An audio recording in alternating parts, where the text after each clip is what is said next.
জানিস আমরা কি দেখলুম? গায়ে ফিরে এসে বলতে লাগলো বাগদি দম্পতি। দেখলুম স্বয়ং কালী এসে দাঁড়িয়েছেন। যে কালীর পুজো করি সেই কালী। বলো কি গো, দেখলে? ঠিক তাই দেখলে? সত্যি সত্যি দেখলুম, কিন্তু বেশিক্ষণ দেখে এমন সাধ্য কি? আমরা যে পাপী।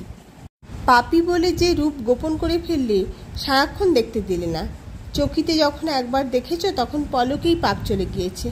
চকিতের দেখাই অনন্তকালের দেখা, যা চকিত তাই চিরকালিক। কেশবের ডাকে ইয়াং বেঙ্গলে সারা পড়ে গেল। পল্লব প্রফুল্ল বসন্তের শিহরণ জাগলো আরণ্যে। কিন্তু যার ডাকে এই অবস্থা, তার নিজের অবস্থা কি? জয়গোপাল সেনের বাগানে রামকৃষ্ণ লাল পেড়ে কাপড় পরে গিয়েছিল। কেশব বললে, আজ বড় যে রং, লাল পাড়ের বাহার।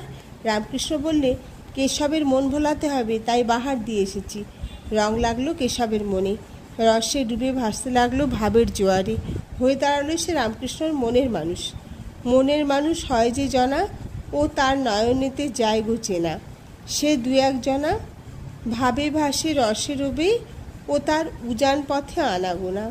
কিন্তু গোড়ার দিকে রাজস্বিকতার ভাবটা একটু সজাগ ছিল কেশবের। কেশবের কালুটোলার বাড়িতে গিয়েছে রামকৃষ্ণের সঙ্গে হৃদয়। টেবিলের কাছে চেয়ারে বসে কী সব লিখছে কেশব। যে ঘরে বসে লিখছে সেই ঘরে এনেই বসালো রামকৃষ্ণকে। কিন্তু কেশবের চেয়ার ছেড়ে উঠবার নাম নেই, এক মনে লিখেই চলেছে। অনেক পরে লেখা শেষ করে চেয়ার ছেড়ে নেমে বসলো বটে, কিন্তু রামকৃষ্ণকে একটা নমস্কার পর্যন্ত করলে না।